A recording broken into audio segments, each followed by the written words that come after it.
bottom of the spiritual life of water, it talks about how as we take down the Amazon, or our forest, we're taking away our vital atmosphere. Water that evaporates into the atmosphere isn't vital just from the large masses of waters, but from the forests. And as we don't have that natural greenery, we lose our vitality in our atmospheres. But if we did an international reforestation project, we could get back that vitality. It is possible if people went into the different categories, or maybe like to say, take responsibility. What interests you? Go to that culture or that society and get busy. Exactly. Because stuff can happen. It's cool. Getting busy. Just do it. Getting past the fear, taking responsibility for your action, and stop blaming the government, because it's not their fault. It really isn't, because they can't do anything without the consensus of the people. Yeah, we sit here and we go, oh man, we don't want them doing that, man, it hurt my feelings. I better go buy a six-pack. And that's why people do buy six-packs. That's why people do those. This is where our society has gone. So, here we are. There's a few people here, but that's all it takes.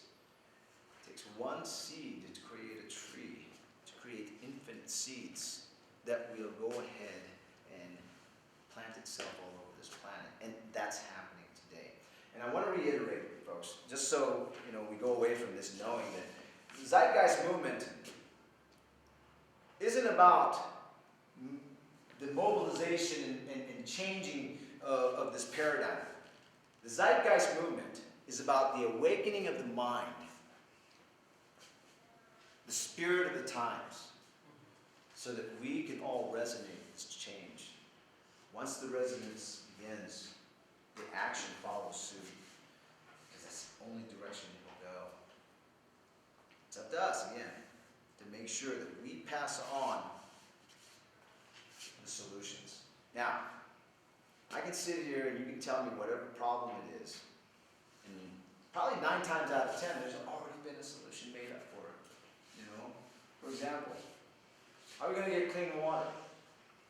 Well, there's actually technology today that will allow us to create water directly from the air, using a 3-dimensional printer that's designed to actually tune in to our mental or brain vibrations and actually create water. Has anybody ever seen the toy where you can use your mind to make the air blow harder to move a ball from here to there? There's actually toys out there now where people can use their thought processes to move materials using technology. Does anybody here know how Stephen Hawking communicates? He uses his mind. So the technology is there. Question is, how many people are aware? So when you start showing people things like, hey, look, man, I can make meat out of poop. Of course they're going to go, ooh, but hey, we're making meat out of poop, for crying out loud.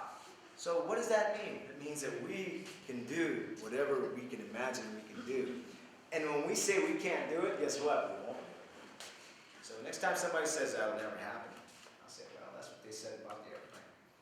They said about going to the moon. That's what they said about the earth being round. So what do we know? We know a lot, actually. All we got to do is find it all out there. Any more questions? Yeah, is there an emphasis in the Zeitgeist movement of community formation of different things that people like to apply to, or is it just about individuals educating, in the fairs, just bringing people from point A to point B, like That's you what said, the Zeitgeist movement has done. In fact, one of the most important things about the Zeitgeist movement is it has been a conduit for people to discover the Venus Project. Now, in the beginning, they were really tight, and as the movements evolved, there was a bit of a separation, but not really anything to do with the ideologies, more to do with the methodologies of how they present what they're going to present.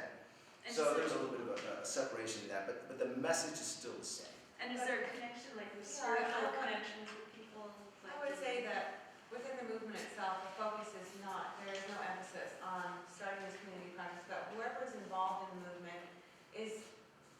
on their own, and within the movement, within the chapter, you can have friends within the chapters or, within the movement who want to do these extra side projects. So it isn't exactly what, not in the name of the movement we don't do these things, but on the side. And As it's far as- a very Like accepted. education, and Yeah, getting as people far as- inspired. Community farms, Stuff.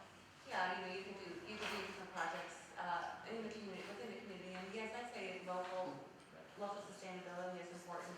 I just wonder how, like, on a massive cultural level or on like a world level, if there's like an inspiration, like how to interact with people. Or, we always have our own individual kind of styles, but like if there is like an overall emphasis about, look, everybody's in on this together and just to bring to point A, to like get inspired from a core level that we're all connected and, you can do this, you can learn something new, or I was just curious if there's an emphasis like that, or it's just individual in each community, or, If I may address that one. and how people transition, to a different kind of reality.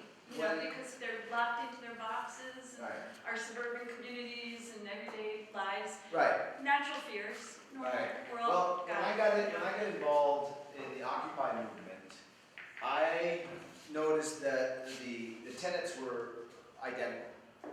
It was a leaderless movement, much like the Zeitgeist movement is, and it is designed to focus on individual leadership of oneself. Yeah. Self-responsibility. The ability to take your own ideas and make them come to fruition. And add that to the mosaic of all the solutions that are being presented. And from there, what we want to teach, and this is probably one of the most important facets of the Zeitgeist movement, is critical thinking. So that we can think about what is being presented, critically look at that subject, and determine its efficacy, benevolence, and usefulness in the future. And these are all things that we, as a culmination of beings, especially in this movement, of people who have grown to understand what's happening and have synergistically taught each other and have become more self-aware of the approaches that we can use to make these decisions. We're finding that the conversations are much more productive. They have a tendency to lead to action, which is what's really been happening, because this is right here, evidence of that action that's occurring. And after that, of course, the shift. And once that idea has been placed in everybody's mind, there's going to come a time when that critical mass is going to be reached. And that critical mass is upon us right now. And I can tell you this, I just put a call out on Facebook, and I'm getting a lot of responses on this, because I'm involved with a lot of movements, and I have connection to probably about 8,000 people directly on Facebook because of just what I've done as far as my activism is concerned.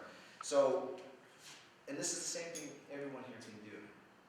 When we all have the same ideologies, we start looking for different choirs to preach to. We start looking for people who have these ideologies of it'll never happen. It'll never happen. Life sucks. Life's a bitch. Can't take it. I hate this. I hate that. I can't change. I can't change. Nobody's going to change. Nobody's going to go for that. Listen to the words. So if anything else, if there's nothing you can take away from this today, practice reflecting the words that people use in their daily lives to themselves. So they can see exactly how they shut themselves down before they even begin. Because that's what we do when we use the word never.